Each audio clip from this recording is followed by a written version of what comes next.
G'day everybody, welcome to PC Tech and Gaming. My name is Kyle, and in today's video we're going to be doing a PC build. It's kind of a PC rebuild, as we're going to be rebuilding a first generation Core i7 system out of an old case that was around about that era, and rebuilding it into a new current day case because, well, I just like to have it in a new case. The new cases are so much more easier to work in. Plus I plan to put a CPU cooler on this first generation i7. In fact, the CPU cooler I'm putting on it is this one.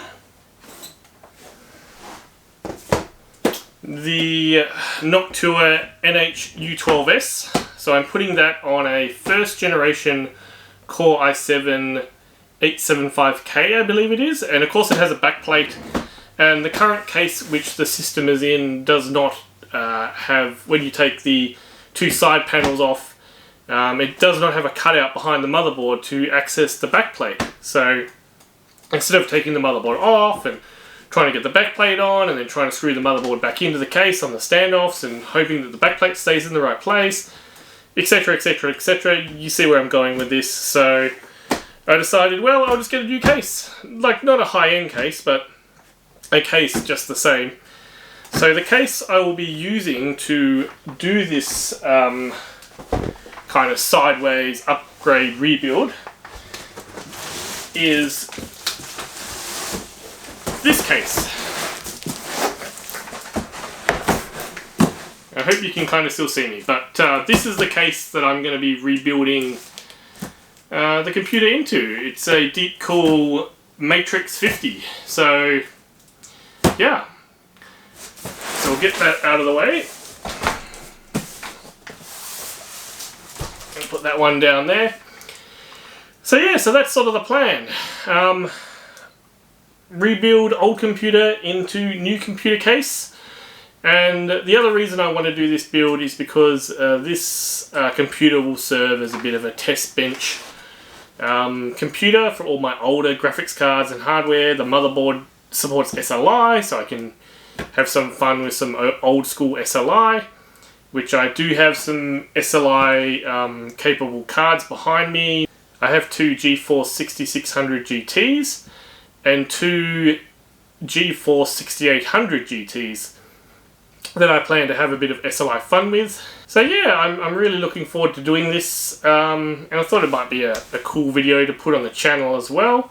So moving on to the next part of the video, we'll get the old case up and I'll show you guys what we're going to be upgrading from, and then we'll get the Matrix 50 out of the box and we'll see what we're upgrading to, and then we'll get this old first generation i7 system built into the new case. Hey guys, so here we are. This is our old case. It is an Antec case, I believe. So here we go, and here's the original sticker. It used to be a first gen i5, but I upgraded it to the i7 875K. Because I thought if you're going to have an old gen system, you might as well have the best old gen.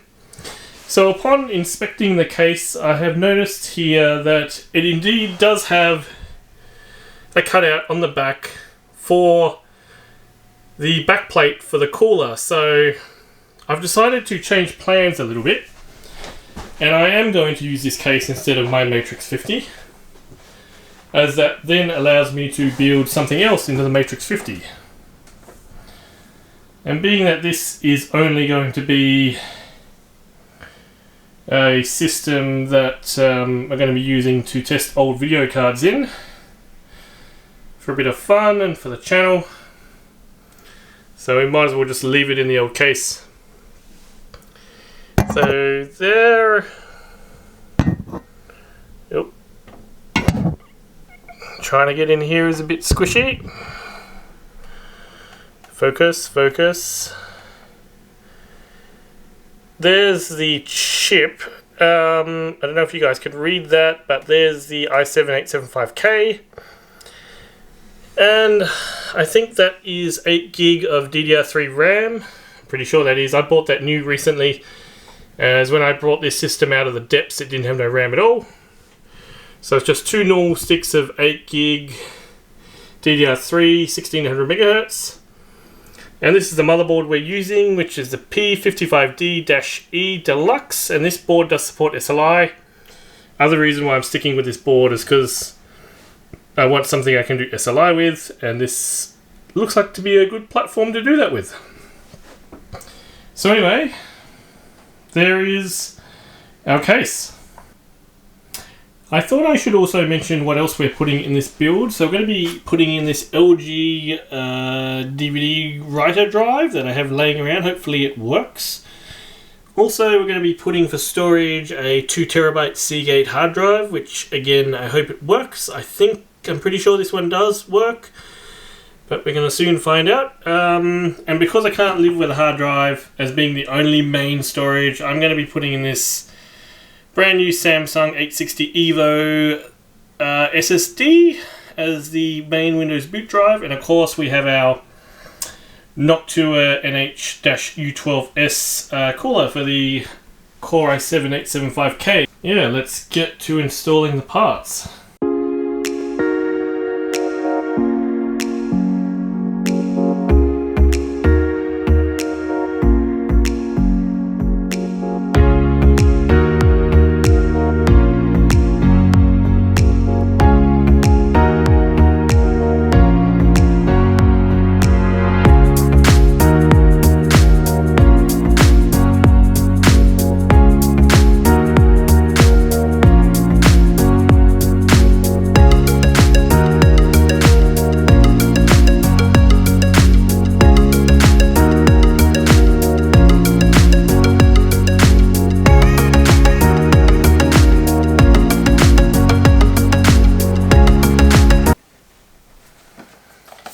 So this is where we're going to put in the SSD, but unfortunately this is where having a new case would have come in handy, because there would be a place for this SSD in the new case, no problems at all, but in this case there isn't, so I'm going to have to find out some other mounting mechanism to attach this SSD, which between me and you is probably going to involve blue tack and some certain place in the case. So we'll see how this goes.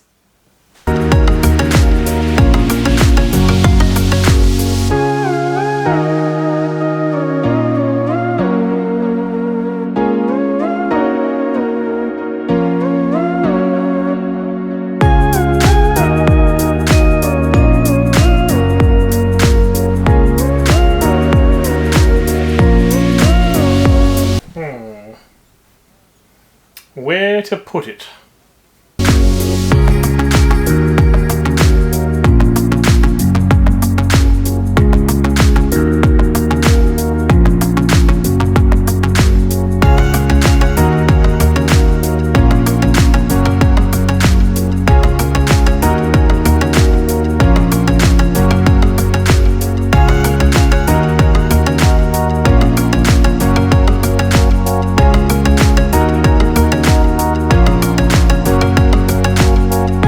Skillful attachment using blue tack.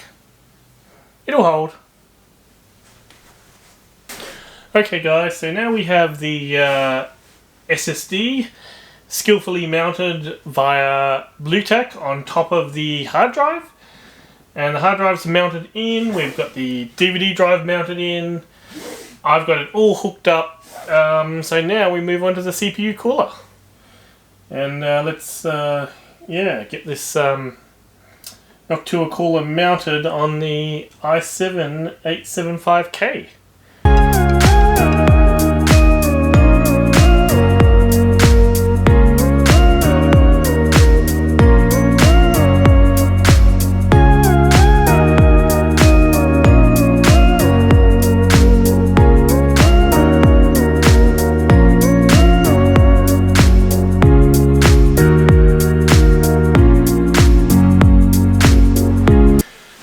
Okay guys, we've got our cooler out of the box. So this is the cooler in question. We'll be attaching to the computer, or the CPU, more to the point, but computer is also right, I guess.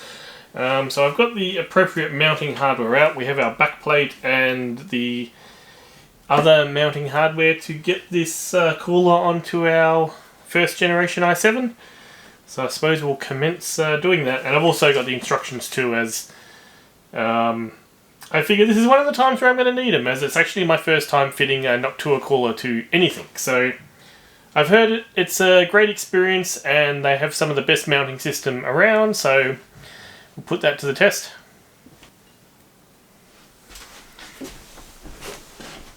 So we want to make sure that the 3 holes that are cut out in the backplate align with the backplate that's already attached to the motherboard, according to the instructions. And we put our backplate through like this. And there we go. There's our backplate on. Let's move on to the next bit. So we'll just lay the computer down now that I've got the backplate on, to fix up the rest of the mounting hardware, which is all these little spacers and screws. Alrighty, let's get to it. Actually, I decided, what the hell, we'll try it up this way and see what happens, because actually the backplate seems to be kind of hanging in there. So apparently we put these spacers in, put the plastic spacers onto the bolts of the backplate, and then add the mounting bars.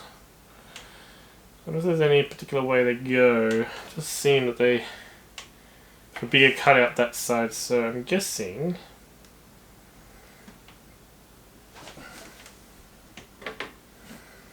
I'm going to go that way.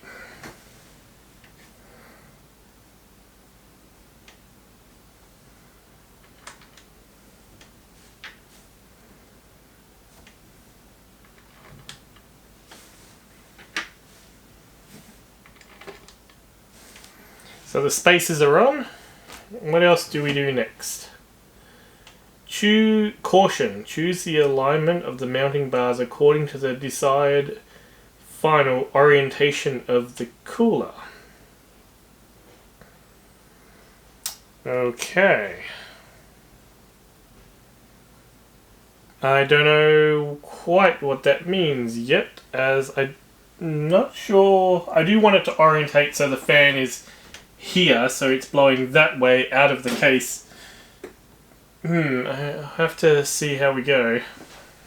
I see what it means now regarding the orientation. It means either having the cooler this way, so vertical, or horizontal.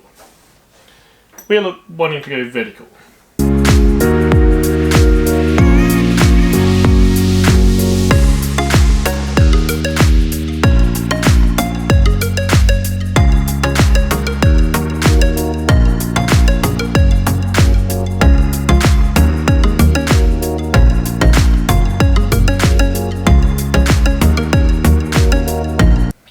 So we have our brackets on now, and now we need to install our little thumb screws. Just holding it in around the back while I get some tightness on these thumb screws.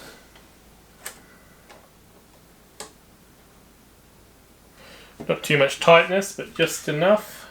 And there we have it. We have our Noctua mounting hardware installed. Now we'll put the computer flat on its side, or flat down, and then I will put on the thermal paste, and we'll attach the cooler to the processor. And now we'll apply our thermal paste to our CPU. So we'll get our Noctua NTH1, I think that's what it's called, yeah, NTH1 thermal paste. Some came with the cooler, but I already had a spare tube, so I'm just using that so I can keep the new tube for later on. So we'll just do the good old single blob in the middle approach. Hopefully not too big.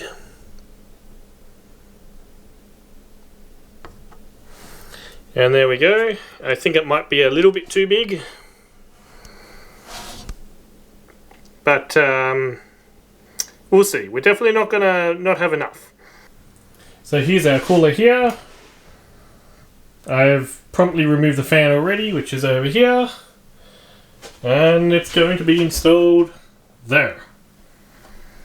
So let's grab our fan and let's attach it and see what happens. Although, oh, I see.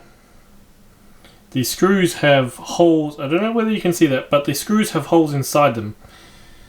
So they will screw down onto the things poking up there. But yeah, let's get that done now, and I'll be back with you shortly. So now we have the cooler on top of the CPU. We're now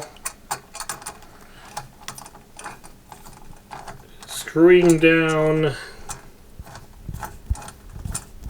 the fasteners on each side.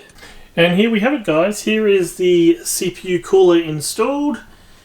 It turns out this mounting system is indeed the easiest mounting system ever. As you just tighten the screws down, I don't know whether you can see it in there.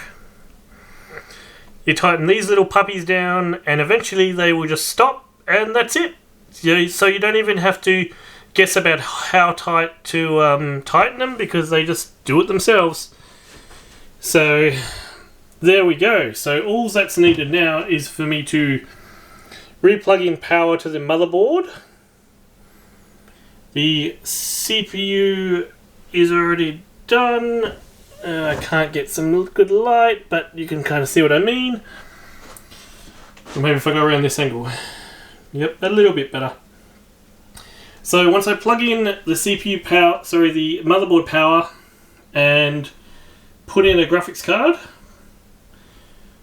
and then cable manage the rest of this spaghetti to be somewhere less hanging out of the case, and then we'll turn her on and see how we go. Also, I thought I should tell you the origins of this system. This is actually my brother's gaming PC of about 10 years ago.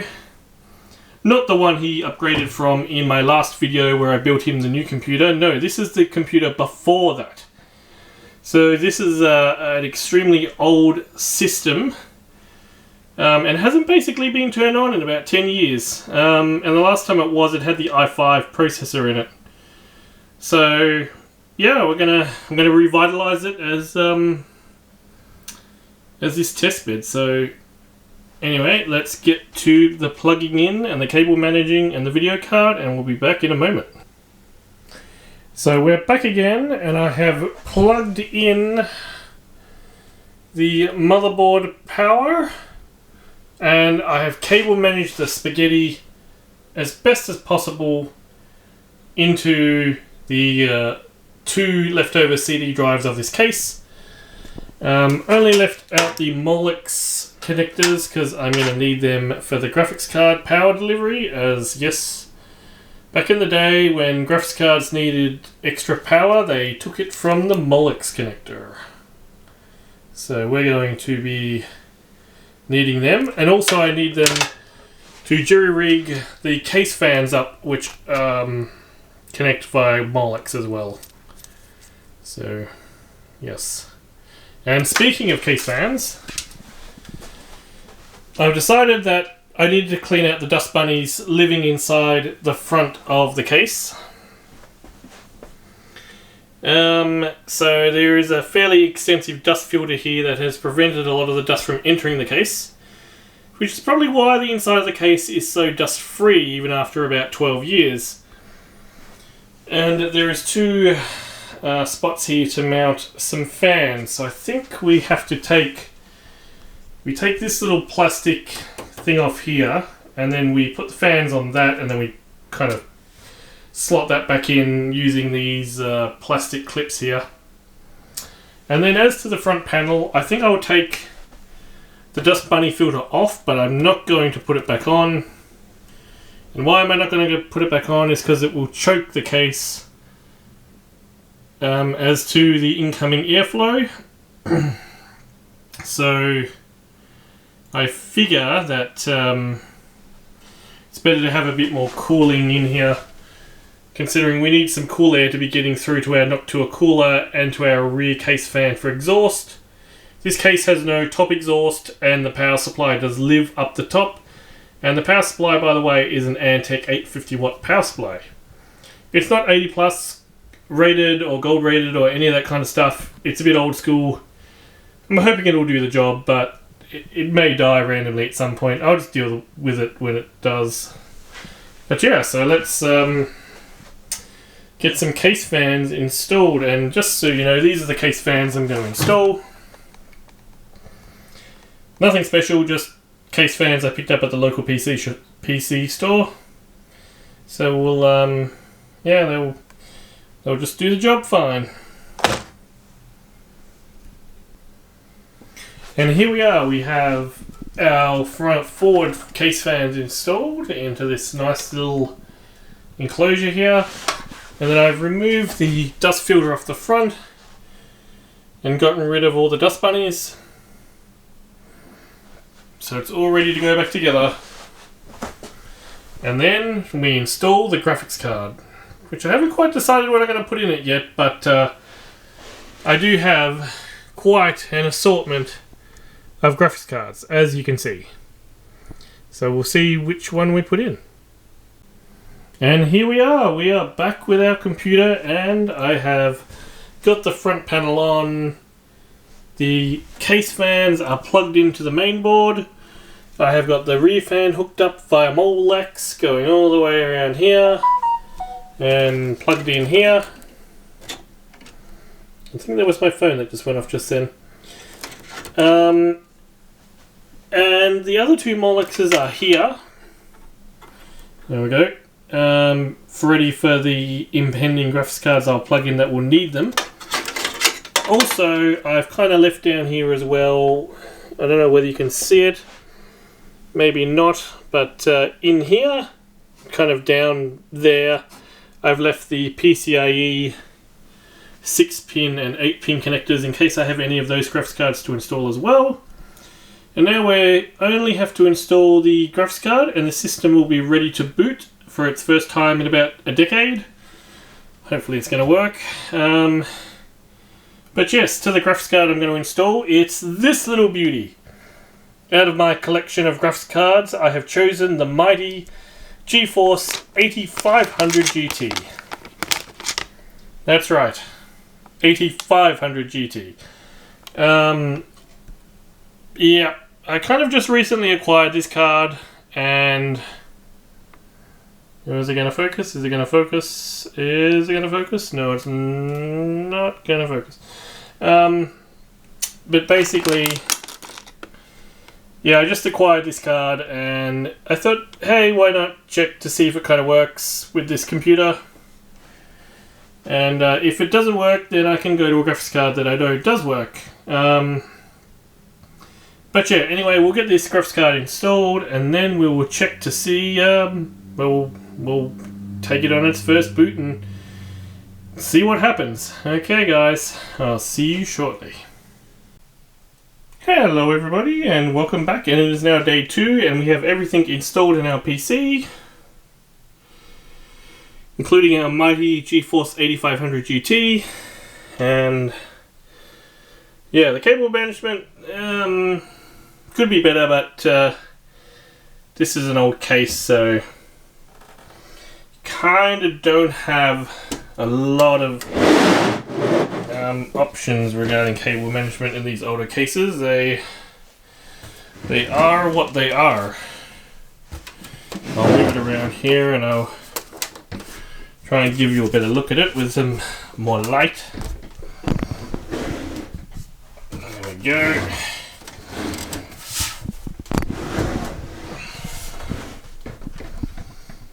Now you can see. So I've kind of tried to put everything into the drive bays there while trying to keep the rest of the system pretty free so nothing conflicts with our graphics cards that we're going to install. Okay, so let's plug her in and see how she goes. Okay, here she is. She's plugged in and ready for the moment of truth. So let's push the power button now. Oh, it fires up. Let's see how much. This is not quite going to plan. No post, no video.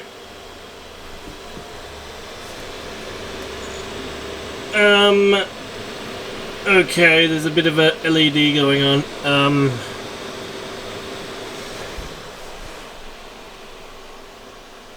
Okay, let me troubleshoot this problem and I'll be back with you in a moment. Hopefully I can figure out what's going on here. So here we are again, guys. I am just looking at this LED, and this LED here is for VGA LED. So I think it's our little 8500 GT here, which is the problem. So we're going to replace that and we'll see what happens next. And we're back, everybody, and what I did is I just reseated the graphics card here. Thought I'd give it one more shot before changing it out for another one. And what do you know, it loaded. And it loaded into Windows Home Server, which must be the operating system on the hard drive. Which kind of makes sense, as that I remember that hard drive coming out of an old server I made about 5 or 6 years ago. And I kept the hard drive thinking, yeah, it's still good. And it still is good. So, now time to get Windows XP and Windows 7 installed on this this little guy. Both 64-bit versions, of course. And then we'll, yeah, it'll be ready to do testing of graphics cards. And yeah, I'm interested to see if I can overclock this i7-875K as well. But yeah. So yeah, we'll get Windows installed next and we'll see where we land. And here we are, guys, the computer that we have been building up, i.e. this retro first gen i7 system, is now built and it is working.